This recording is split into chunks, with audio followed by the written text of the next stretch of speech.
નિર્ભય નો બતવાગી કઈ જ્ઞાની વીર ના જાગે મારા હરિજન આવો ને હરિના દેશમાં નિર્ભય નો બતવાગે કોઈ જ્ઞાની વીર ના જાગે મારા હરિજન આવો ને હરિના દેશમાં નિર્ભય નો બતવાગે કઈ જ્ઞાની વીર ના જાગે મારા હરિજન આવો ને હરિના દેશમાં નિર્ભય નો બતવાગે કોઈ જ્ઞાની વીર ના જાગે મારા હરિજન આવો ને હરિના દેશમાં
કોઈ જગ્યા એવી ન મળી તો નર્મદાના કિનારે જતા હતા ને નર્મદા મૈયામાં એક વાઘ પાણી પીતો હતો અને એક ગાય પાણી પીતી હતી. રંગ અવધૂતને લાગ્યું કે આ સ્થાન કજિયા વગરનું છે. ગાયને વાઘ બે એક જરામાં પાણી પીએ એટલે પછી ત્યાં બેઠા તપસ્યામાં એક લીમડાના નીચે બેઠા તો સાપ અને મોર એ સાથે એમની પાસે બેસીને ચરતા હતા. ગાય અને વાઘ પાસે બેસતા હતા. ગાય અહીં ચરતી હતી, અહીંયા સાપ હોય, અહીં મોરલો હોય. સાપ ને મોર ને બે તો આ જગ્યાએ તપસ્યા કરી અને ત્યાં પ્રમાણ શું મળ્યું જાણો છો? આજે પણ તમે જાઓ ને તમને ત્યાં પ્રમાણ મળશે. જે લીમડાના નીચે એમણે બેસી તપસ્યા કરીને એના પાંદડા મીઠા છે. શું છે? હું ઘણી વાર જઈને એમનું ચાખ્યા પાન કડવા નહીં લાગે. આપણે બધા લીમડાના કેટલા કહેવાનો મતલબ જ્યાં સંત છે ત્યાં પરમાત્મા છે. એનો રંગ, એની આભા, એનો પ્રકાશ. આજે ઘણા વર્ષ થયા નરસિંહ બાપુના આપણા શરીર છોડે, પણ એવું ના સમજતા તમે કે ત્યાં નરસિંહ બાપુ નથી, ત્યાં છે. મહેસૂસ કરવા વાળો માણસ જોઈએ. એટલો ભગત ભાવથી ભરાયેલો પહોંચે ત્યાં એના હૃદયમાં અનુભવ થાય. એની શક્તિઓ તમે અનુભવ કરી શકો. પણ જ્યારે તમે તમારા બની જશો ત્યારે આ બધું થશે. અને સૌથી મોટી વાત જગતમાં શું છે? તમે તમારા નથી. 24 કલાક તમે બીજાના છો. જેના વિચાર ચાલે એના બનેલા છો તમે. અને વિચાર 24 કલાક થમતા નથી. રાતે ઊંઘી જાવ ને તો એ સપનામાં તમે તમારે એવું થોડું છે કે હું ખાટલા પર હું તો એવું થોડું સપનું આવે. સપનું ભાભરાનું આવે, વરજેરનું આવે, દિલ્હીનું આવે. સપનું કઈનું આવે? તમે જ્યાં સૂતા છો એનું સપનું નહીં આવે. આવે જ કઈનું આવે? બહારનું આવે ને. માટે તમે તમારી જગ્યાએ નથી, તમારા સ્થાન પર નથી. ભગવાન આવીને તમને મળવા જાય પેલા હું ભગતને મળી આવું, પણ તમે તમારા ઘરમાં હોવા જોઈએ ને.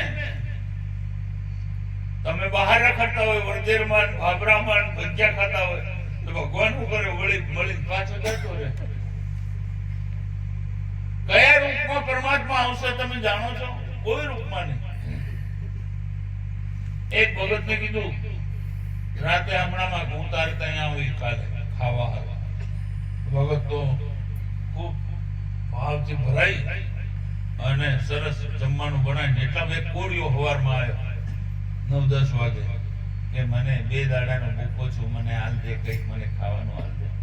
અરે ક્યાં મારા ગુરુ હમણાં વાળા છે, નવરું તું કે ભગવાન નહીં જાય. 2-3 ડીંગા મેલે બાપડો પેલો રોતો રોતો નાહી ગયો. રાતે ફેર હમણો આવ્યો. પેલો કે ભગત તમે ભગવાન તમે મને છેતર્યા નથી કે હું આવ્યો તો પણ તે મને 2-3 ડીંગા મારે કાઢી મેલે. હું કરું કે દાદી તો બાપુ ભિખારી હતો.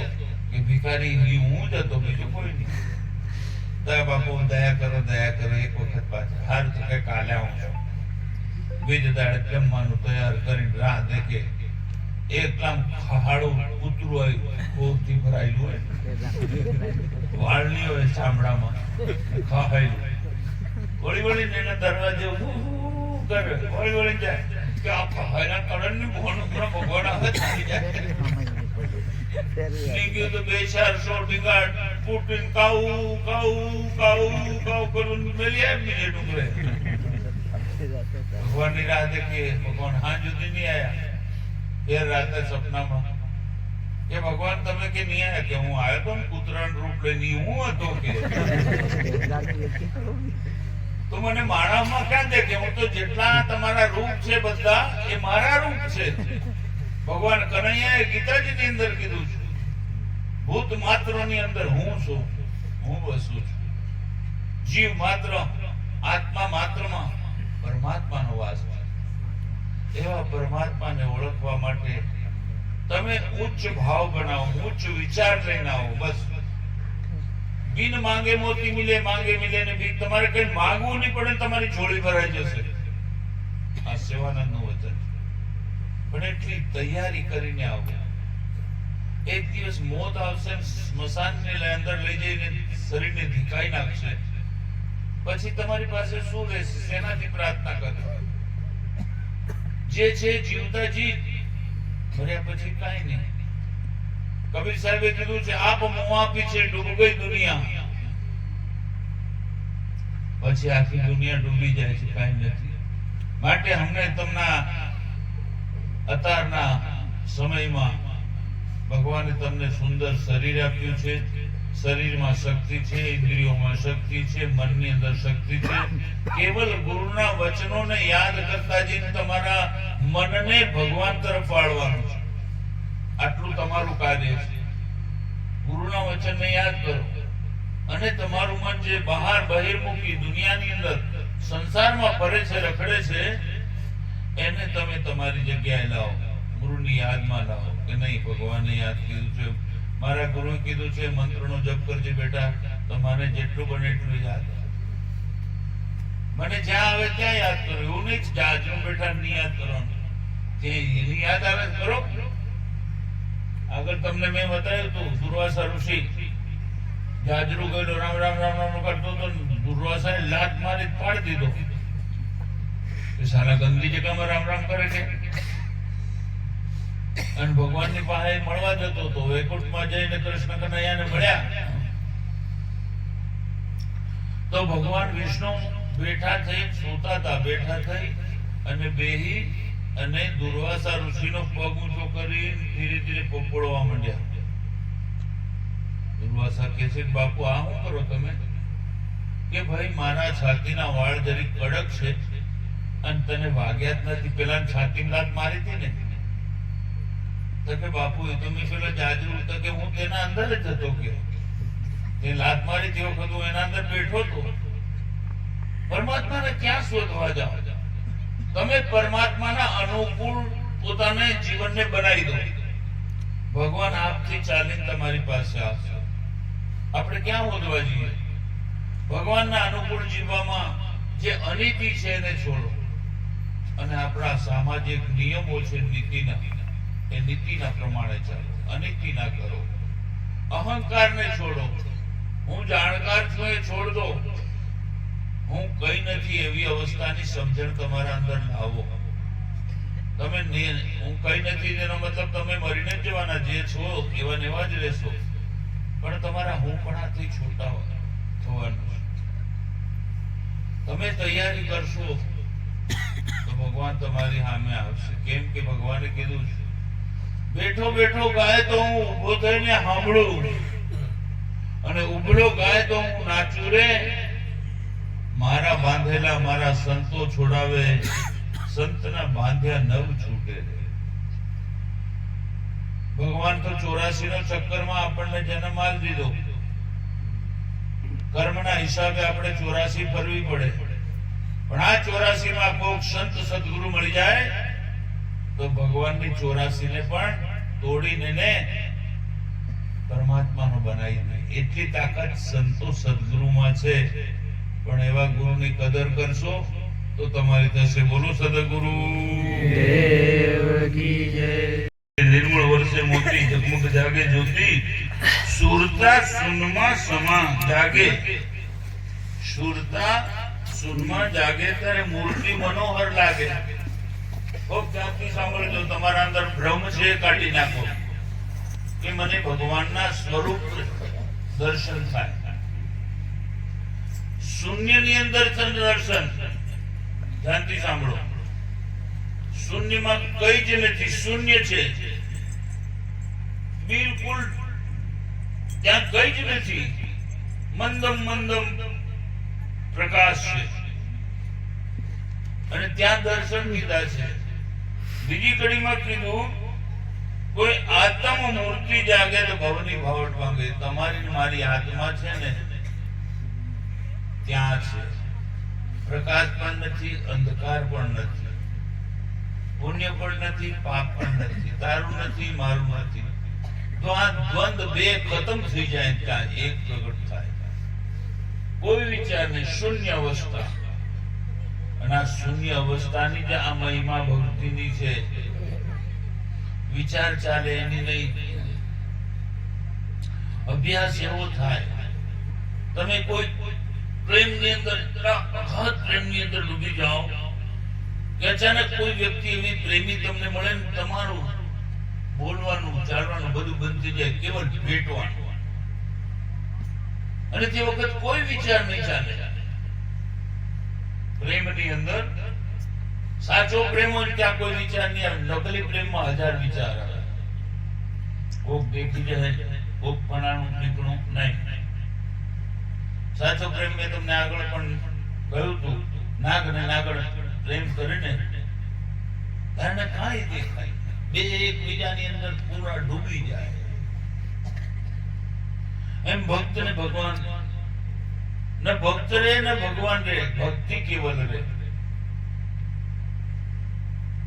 ત્યાં તમે નહીં હોય, પરમાત્મા નહીં હોય, ઓનલી ફોર ભક્તિ.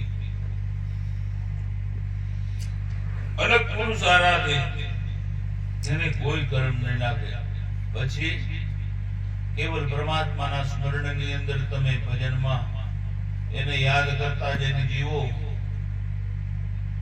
ગોરો કુંભાર પરમાત્માના ભજનમાં મસ્ત થયેલો, એનું પોતાનું નાનું બાળક ઘાટણીયા ભરતા ભરતા માટીની અંદર આવી ગયો.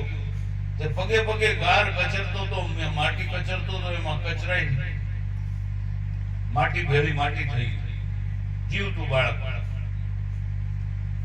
કુંભારણ જયારે પાણીનું બેડું ભરીને આવી દેખે છે મારો દીકરો કાચ બહારનું બારણામાં નથી, ચારો તરફ દેખે છે, અને ગોરો તો ભગવાનના અંદર મસ્ત થઈ ગયેલો. જેમ નરસિંહ મહેતા વૈકુંઠમાં જાય છે ને હાથમાં મસાલા લે છે, રાસ દેખવામાં એટલા મસ્ત મશગુલ બની ગયા તો મસાલાનું તેલ નીચે ઉતરતું ઉતરતું હાથમાં ગયું, આટલો હાથ બળવા લાગ્યો.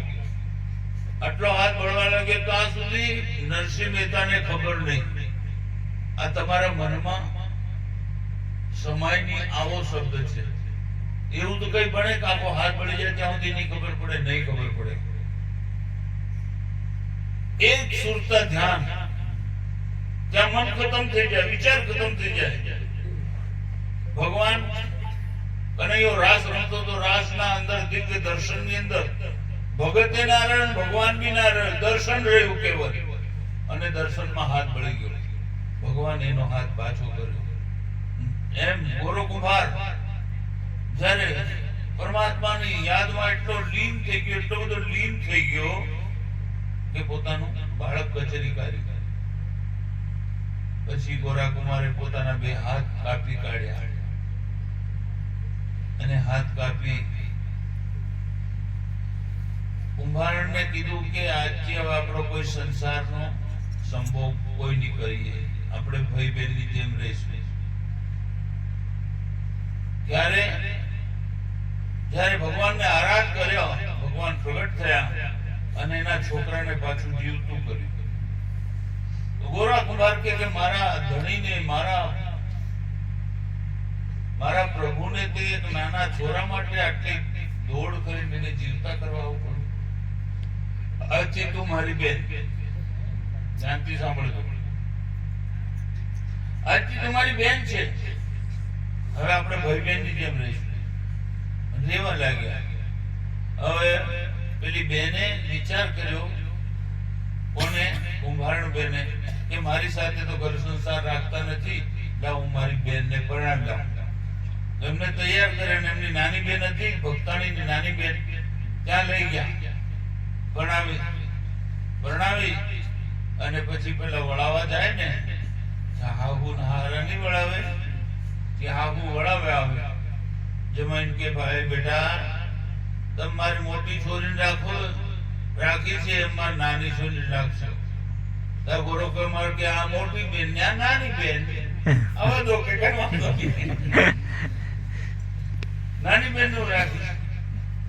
અને એક રાત્રે સૂતો તો ગોરો, અને પેલી મોટી બેને નાની બેને કીધું, જા તું એની પાસે જઈ ખાટલામાં સુઈ જા.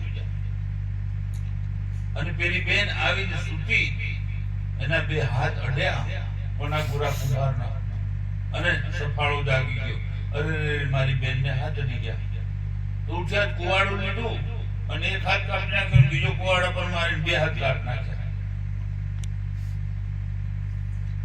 હવે બે હાથ કાપી નાખ્યા, કુંભારને બે હાથ જતા રહે, માટલું કઢાય. ધંધો ઠપ, રોટલો ક્યાંથી લાવે? જખ મરાવીને ભગવાન ને કુંભારનો અવતાર લેવો પડ્યો. રૂક્ષ્મણી માતાને કુંભારણ બનવું પડ્યું અને ગરુડને ગધેડો બનવું પડ્યું. આપણે એક ભજન ગાઈએ, સખી જોને બતાવું તન મારો સાંભળ્યો. અને ગોરા કુંભારના ત્યાં મજૂરી કરી માટલા ઘડી, અને ભગવાન માટલા ઘડે તે રૂપિયાનો કાળ પડે. તો પીપાદરજીને ખબર પડી કે મારો વાલો મંદિરમાં નથી દેખાતો, કે કઈ ગયો. ધ્યાન કર્યું પીપાદરજીએ, ધ્યાનમાં ભગવાન દેખાયો કે ગોરા કુંભારને ત્યાં તો માટલા ઘડી રહ્યો. આવીને ગોરાને લડ્યો કે ત્યાં હું કર્યું તું જાણે? આ 14 લોકનો નાથ છે કે અને 14 લોકનો નાથ કહેતાની હાથે ભગવાન ત્યાં જ્યાં હતા ને ત્યાંથી અદ્રશ્ય, અને આ બાજુ ગોરા કુંભારના હાથ બની ગયા. કેવી કેવી પરીક્ષાઓ ભગવાન લે છે. માટે તમારી ઉચ્ચ ભાવના હશે ને તો જીવન ઉચ્ચ જશે, અને નીચી ચોરી કરવાનું, લૂંટી લેવાનું, બેઈમાની કરવાનું, બીજાને ધોકો દડી દેવાનું, ખોટા કર્મની જો વિચાર કરશો તો તમે ખોટા બની જશો. તમારા વિચાર તમને બનાવે છે. કેવું બનવું છે એવા વિચાર કરો. ખોટા વિચાર કરો તે જ વખત તમે પોતે તૈયાર થઈ જાઓ, નહીં આવું મારે એમ નથી વિચારું, બીજા વિચાર કરો. પણ બે ધ્યાન તમે ઓછો તો મન ગંદા ગંદા વિચાર લાવીને આપે છે. પણ તમે જો સતર્ક હો, તમે અંદર તૈયાર થઈ જાઓ, જાગૃત થઈ જાઓ. માટે કીધું છે જાગેલાનો આ દરબાર છે, અને આ દરબારમાં તમારો સમસ્ત જીવનનો ભય મળે એના પ્રમાણનું તમને વાતાવરણ મળે. કોઈ ડર નહીં. અત્યારે તમારી પાસે બેઠા છે, કોઈનો ડર છે તમને? કેવળ મન તમારું ક્યાં આવ્યું છે? સત્સંગમાં. અહીંયા કોઈ ડર નથી, કોઈ ઝંઝટ નથી, કોઈ માયા નથી. પોતે મસ્ત છો.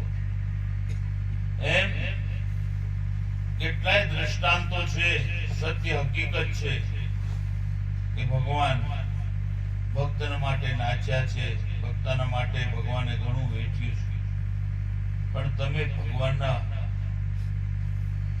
ભગવાનના માણસ બની જાઓ, હરિના જન થઈ જાઓ, ભગત બની જાઓ. અને તમે ભક્ત જો ભક્તિની અંદર ઈશ્વરતા ને પરમાત્મા જેને ગમે એવું જીવન જીવતા થઈ જશો ને તો ભગવાન તમારે એકાંતે બેસીને અલગ આરાધે તો નકળંક પધારે એના દ્વાર. તમારા પરમાત્મામાં ડૂબવા માટે જગતથી એકલા પડો, અને એકલા પડીને ભગવાનનો આરાધના કરો. બેમાં નહીં થાય.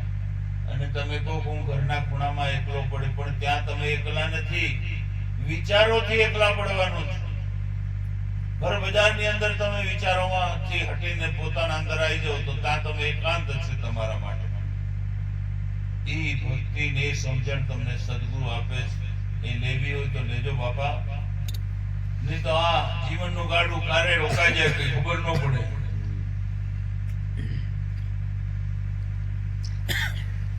હર કોઈ પીવો ને પ્રેમ રસ પ્યાલી, આ રગ રગમાં સોહમ ચાલી. અને હવે મારી ભવની મીડો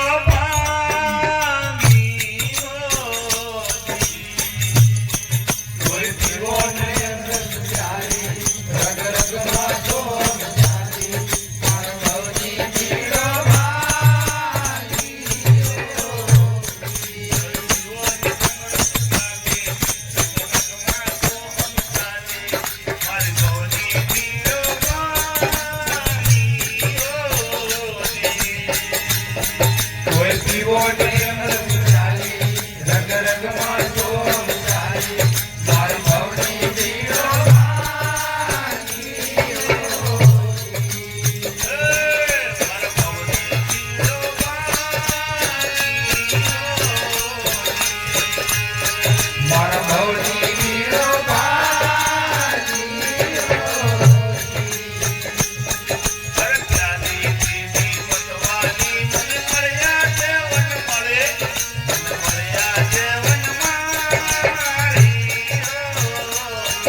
હિંમતવાળી